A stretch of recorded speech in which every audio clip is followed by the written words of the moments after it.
Cuando se descubrió que la información era un negocio, la verdad dejó de tener importancia. Ryszard Kapuscinski, periodista. Estamos aquí hoy en La Bombilla con don Salvador García Llanos. Muy buenos días. ¿Qué tal? Salvador. Encantado. Don Salvador, entre otras cosas, es periodista y aparte de eso ha sido alcalde del Puerto de la Cruz. Sí. Y ahora mismo es director gerente de presidencia del Parlamento de Canarias. Sin gerente, es el director del gabinete, que es el que prepara, coordina todas las labores, todas las relaciones institucionales, en fin, todas las tareas que a la presidenta le están encomendadas.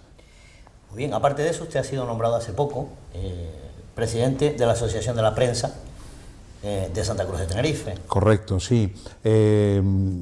Sucedo en el cargo a Juan Galarza, que estuvo durante 8 años. Él encarecidamente me pidió que de alguna manera pues continuara para hacernos cargo de esa entidad, que es una entidad con mucha historia. Su fundador fue Patricio Estebanes y ahora pues afronta los retos propios de la situación que padece la profesión y el periodismo, y por lo tanto encara estos retos del siglo XXI con muchas ganas y con muchos deseos de dar un salto cualitativo en su propia existencia. Muy bien, ¿cómo ve usted, don Salvador, el mundo del periodismo, el mundo de la prensa en Canarias en general, en Tenerife en particular? ¿Cree usted que los medios ahora mismo están cumpliendo con su tarea, tal y como se la encomienda pues, una sociedad contemporánea y democrática? La cita de Kapuscinski, señalada al principio, es muy interesante en cuanto que estamos en una etapa de crisis de los medios, de crisis de la profesión, de crisis del periodismo, que obliga en efecto a replantearse muchas cosas, entre ellos el propio modelo de negocio. Es triste que se hable más del modelo de negocio que del propio ejercicio de la profesión, que de la propia información, ¿verdad? Pero no queda más remedio, porque los medios, ante esta crisis, las empresas tienen que buscar camino, tienen que buscar incentivos, tienen que buscar alternativas, y en ellas tienen que contar también con los profesionales. Lo primero, si se hace sin la concurrencia de los profesionales del periodismo, no tendría ningún éxito. Es decir, sin periodismo no hay democracia, sin periodismo no hay, sin periodistas no hay información que contar. Entonces, sentado a esta premisa, de lo que se trata ahora es de saber, de analizar cómo está la situación en Canarias y en Tenerife, que es la pregunta, ¿no? Yo creo que en los dos lugares están en una situación muy similar. Yo creo que en Las Palmas se hace mejor prensa escrita que en Tenerife, y al revés, en Tenerife se hace mejor radio que en Las Palmas.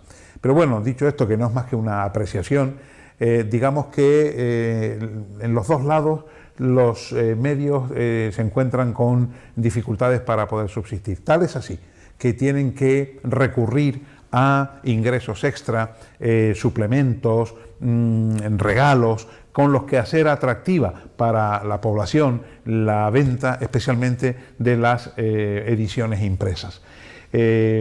Para bien, yo digo que por fortuna, hoy se accede muy fácilmente a cualquier periódico, a los contenidos, desde cualquier pantalla de ordenador, pero eso ha ido en detrimento de la prensa escrita, lo cual obliga, insisto, a buscar las alternativas a las que antes nos referimos.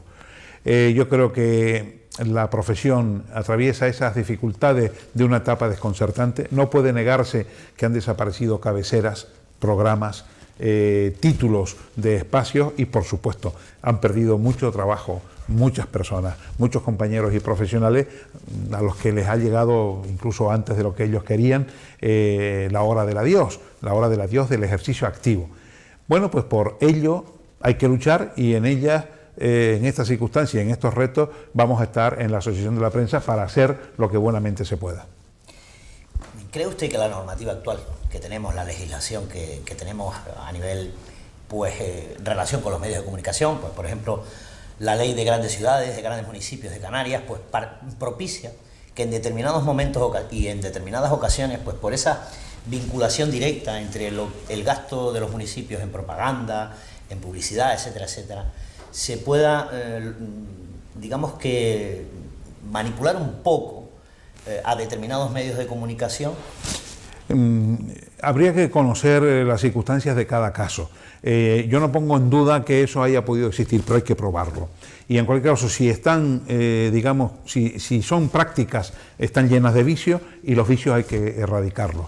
Yo creo que el periodismo se hace con mucha más naturalidad, sin necesidad de incentivos o estímulos como ese.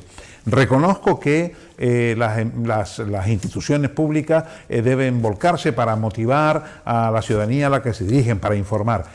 Pero por encima de eso está sobre todo la transparencia. La transparencia tiene ya su ley, tiene su marco legal, es el que debe aplicarse, es el que debe funcionar, y sobre todo tanto los medios como las administraciones públicas y también las corporaciones o compañías privadas deben hacer un esfuerzo para lograr que entre todos se haga mejor, más fácil y más fluido periodismo, y que la información, desde luego, sea lo que prime por encima de cualesquiera otras circunstancias. ¿Considera usted, don Salvador, que más allá del libro de estilo de los medios de comunicación, de determinados medios de comunicación, lo que se debe de tener es independencia real y efectiva a la hora de informar a la ciudadanía? Porque la ciudadanía lo que demanda, en líneas generales, es que no haya tendencias hacia un lado u al otro del marco político en los medios de comunicación. Es una demanda cada vez más. Sí, pero la independencia absoluta no existe, como no existe la objetividad plena, como no existe la ecuanimidad. Se puede, digamos, hacer un ejercicio para acercarse a ese estadio, digamos, ideal, ¿no? Pero no hay que engañarse. Hay circunstancias que supeditan, que condicionan la vida, la existencia, las propias prestaciones de todos los medios. Los medios tienen personas que son de carne y hueso, tienen empresarios, tienen promotores, tienen editores, como también tienen redactores y tienen profesionales que son los que deben, en todo caso, ejecutar el producto final, ¿no? Es difícil alcanzar la plenitud para llegar a esa independencia plena. Ideal sería, efectivamente, que se trabajara sin condicionantes, pero en estos momentos no hay que engañarse, hay que ser realistas y saber que esto depende de muchas cosas. Don Salvador, usted fue alcalde del Puerto de la Cruz. Ahora, saliéndonos un poco del tema periodístico y entrando más en el tema social, el tema municipal, ¿cómo ve usted, digamos, la coyuntura actual del Puerto de la Cruz hoy en día? Es una coyuntura muy, pero que muy incierta, porque en lo que llevamos de mandato, tras las elecciones de mayo de este año, se creía que podía haber un cambio. Se ha comprobado que no, que sigue, solo que en condiciones invertidas, el mismo gobierno que antes, es decir, un pacto entre Partido Popular y Coalición Canaria, ahora con alcaldía para el Partido Popular.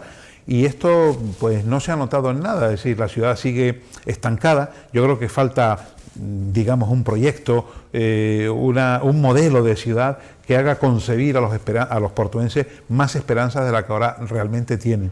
Yo creo que los portuenses lo que están es desencantados, absolutamente decepcionados, porque ven que no se avanza, que la ciudad está estancada, que no existe ese modelo y que no hay un revulsivo, en definitiva, que sea lo que les haga vislumbrar el futuro, el porvenir, con mucho más optimismo que el que ahora tienen.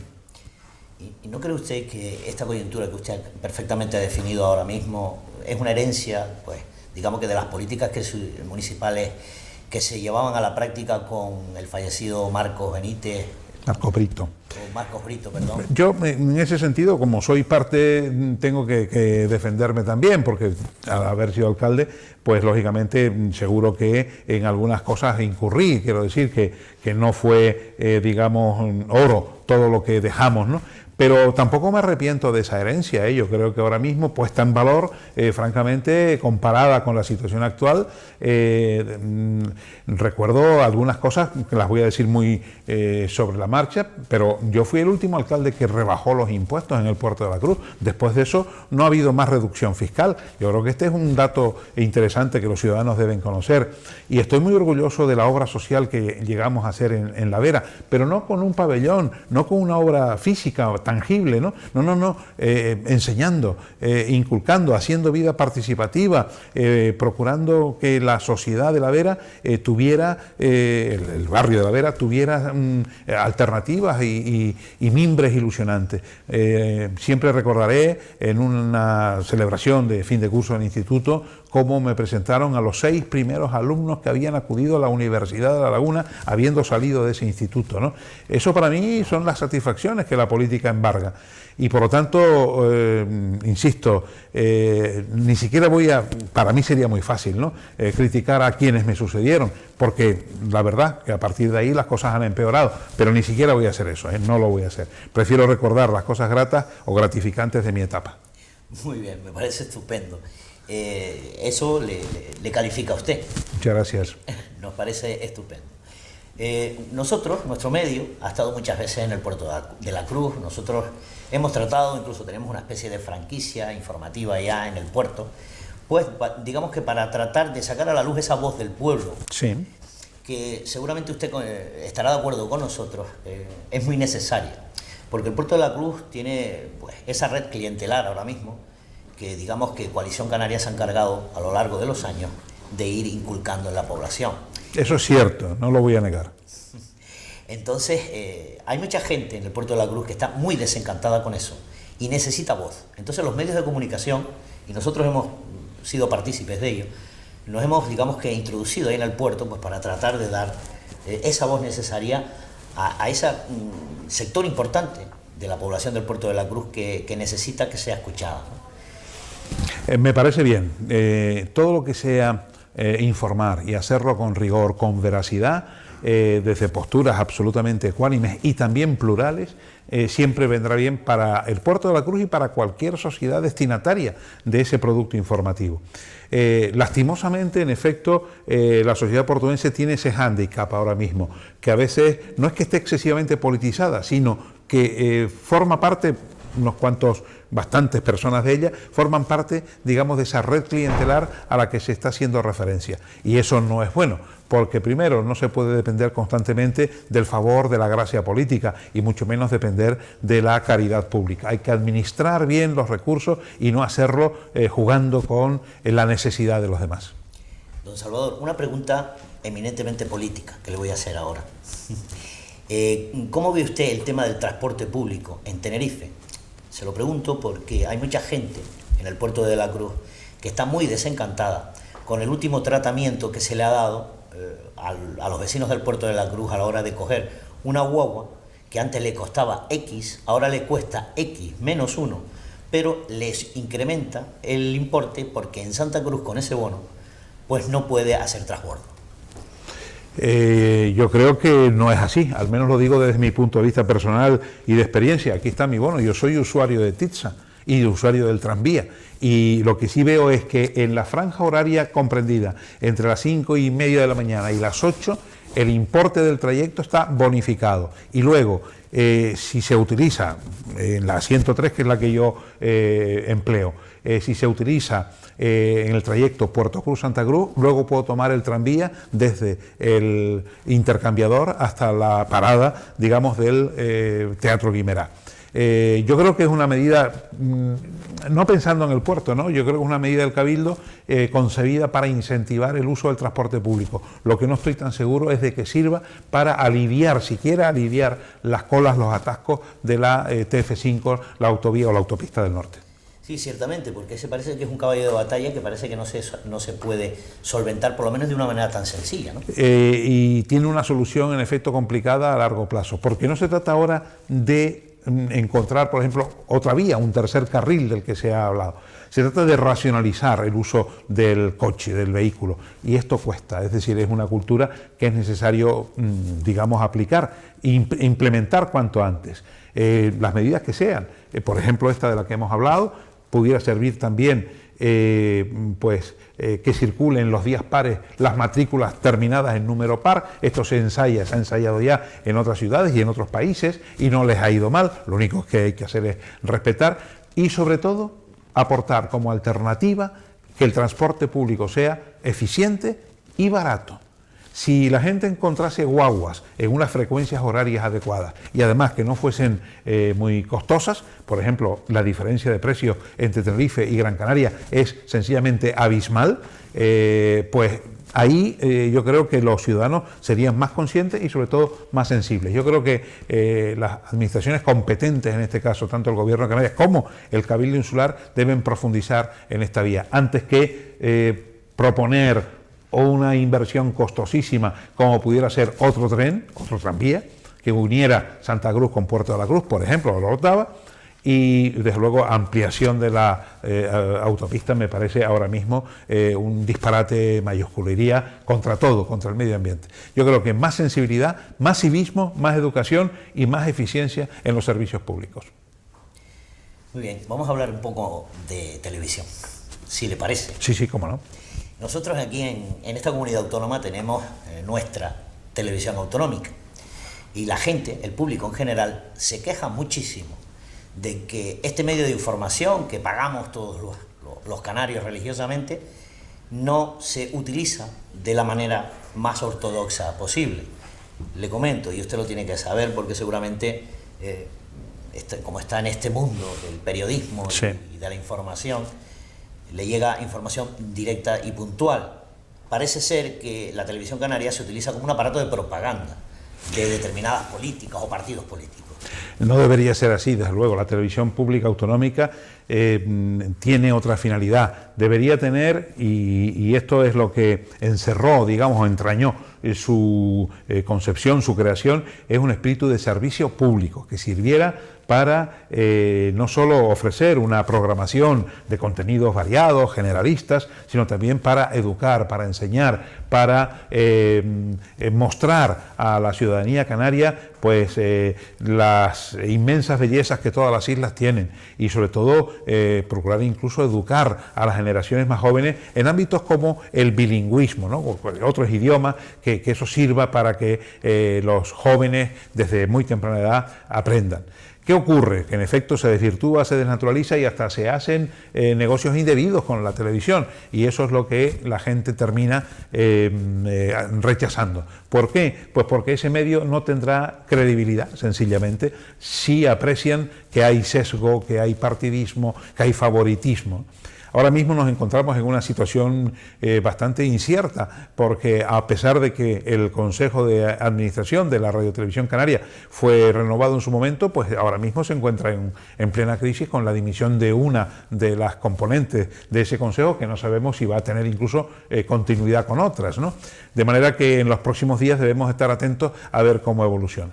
No será fácil, las tentaciones políticas son grandes en el ámbito de la comunicación, no solo de la Radiotelevisión Canaria, pero sí hay que ir a, explotar un modelo adecuado que garantice la pluralidad, que garantice que la prestación del servicio es óptima y sobre todo que la programación es llamativa, tiene razones, tiene reclamos para que la gente esté pendiente de eso. Yo creo que se puede cuestionar, todo es discutible en este sentido, la mayor o menor calidad de los programas, la mayor o menor calidad de la oferta que se hace, pero lo importante es que para tener un producto competitivo hay que tener recursos y hay que saber captarlos y eso es lo que posiblemente tendrá que esmerarse y afanarse el actual equipo de dirección de la Radiotelevisión Canaria.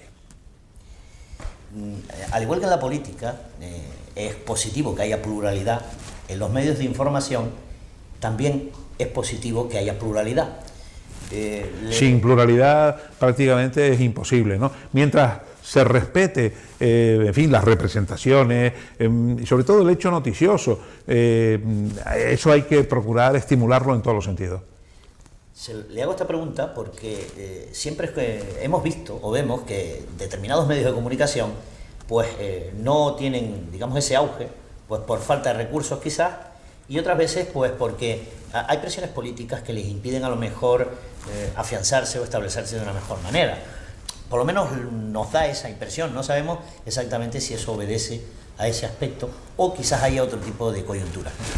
Primero, este es un mundo en el que hay que competir y no es fácil, porque cada vez resulta más sencillo disponer de dispositivos con los que elaborar información, ofrecerla, proyectarla. Están las redes sociales que han venido a ser un infinito, un inmenso escaparate para poder exhibir y mostrar los productos que se hacen. Para consolidar un medio de comunicación se requiere estructura, se requiere solidez desde el punto de vista económico-financiero y desde luego se requiere también, por supuesto, profesionalidad. Entonces, digamos, los intentos, aquellas entusiastas intenciones de llevar a cabo un medio de comunicación con modestia, yo los respeto, pero también que sepan quienes están metidos en ese mundo, en esas aventuras, que deben trabajar con mucho rigor, ¿no?, y con mucho tino para poder alcanzar en algún momento, como se lo proponen seguro, pues el nivel que la sociedad espera. La sociedad de hoy es muy exigente, se dijo antes en una de las preguntas, hay unas exigencias cada vez más apremiantes y hoy por fortuna pues en el mundo de las redes sociales todo el mundo puede opinar, se dicen muchas cosas, algunas no con mucho fundamento, pero en fin, hay que respetarlas y en ese sentido quienes se dedican a la comunicación tienen que saber elaborar esos productos de los que estamos hablando. Muy bien, don Manuel, ¿cuáles son sus hobbies? ¿Qué le gusta a usted, digamos, practicar a la hora cuando usted está en su ocio? Pues sobre todo leer, ¿no? Es el vicio que uno tiene, de consumo mucha información diariamente y luego, pues lógicamente eso me sirve pues para escribir. Yo tengo un blog que actualizo todos los días del año. Díganos usted el nombre del blog. garciaenblog.blogspot.com. Ese es un sitio muy fácil de acceder, no tiene muchas complicaciones, en el sentido de que va y se pincha directamente, y hago una entrada diaria. Ahí pues analizo, observo, aprecio, expreso mis opiniones. Es un digamos, un periodismo de opinión, yo cultivo el género de opinión, de los más diversos temas. Turismo, comunicación, algo de economía, que es lo que menos sé, por supuesto política, y también le dedico, sobre todo los fines de semana, a mi pueblo siempre una entrada. Al puerto de la Cruz. Claro, claro. Muy bien. Díganos, ¿en qué medios ha trabajado usted, don Salvador? Pues yo tengo un largo recorrido, una larga trayectoria. Estuve en Diario de Avisos, medio del que soy redactor jefe en excedencia. Estuve en los 4 grupos radiofónicos españoles, los 4 grandes, Radio Nacional, la SER, COPE y Onda Cero. Aún hoy colaboro en alguno de ellos, en la COPE concretamente. También me piden opinión y la mantengo regularmente en algunos medios digitales, como por ejemplo canariasahora.com, el prestigioso sitio Idioma y Deporte y también tribunamunicipal.es. En aquellos medios que me solicitan de vez en cuando pues alguna intervención, si puedo y no me lo impide el trabajo, lo hago gustosamente. Por lo tanto, me considero un obrero de la comunicación que está en activo permanente. Sí, sí, se ve que usted no para, la batalla continúa, ¿no? La batalla continúa. Yo creo que Ricardo Asirón, profesor de La Laguna, recientemente fallecido, definió al periodista con una frase que a mí se me quedó y la he memorizado y creo que me lo aplico. El periodista es un aprendiz permanente, tiene que estar en constante predisposición para estar renovando sus conocimientos, transfiriéndolos y desde luego curtiéndose en el ejercicio de la escritura o de la locución. Don Salvador, en nuestro programa, La Bombilla, nosotros tenemos ahora una especie de novedad, que es que el entrevistado le haga una pregunta al entrevistador. ¿Usted quisiera hacerme a mí o al medio Canarias al Sol, en Radio Esperantia, alguna pregunta en concreto? Sí, cómo no, por supuesto. El oficio de uno es hablar y preguntar, y para saber hay que interrogar, eso desde luego. ¿Cuál es el futuro, cuál es el horizonte, cuál es el techo que ustedes se han trazado? Pues mire, le voy a ser sincero, el techo que nosotros nos hemos trazado es una especie de obligación moral con la sociedad. Nosotros tenemos o creemos tener la obligación moral de informar de la verdad a la sociedad. Claro, esto parece una especie de algo etéreo, pero bueno, el objetivo es ese realmente, porque no es una meta en concreto, sino son muchas ventanas abiertas, estar siempre ahí en el candelero, educando de la manera que podamos e informando sobre todo de la verdad a la gente. Pues me parece un objetivo muy bien trazado. Para eso se requiere oficio, para eso se requiere entusiasmo, constancia, y solo ahí, en la perseverancia, se podrán encontrar las virtudes que al final den como fruto el trabajo. Pues don Salvador, muchísimas gracias por haber estado con nosotros en La Bombilla. Le doy la mano. Un placer, muchas gracias. Porque creemos que su labor, su tarea y su batalla continua es fundamental para la ciudadanía. Muchísimas gracias. Gracias a ustedes.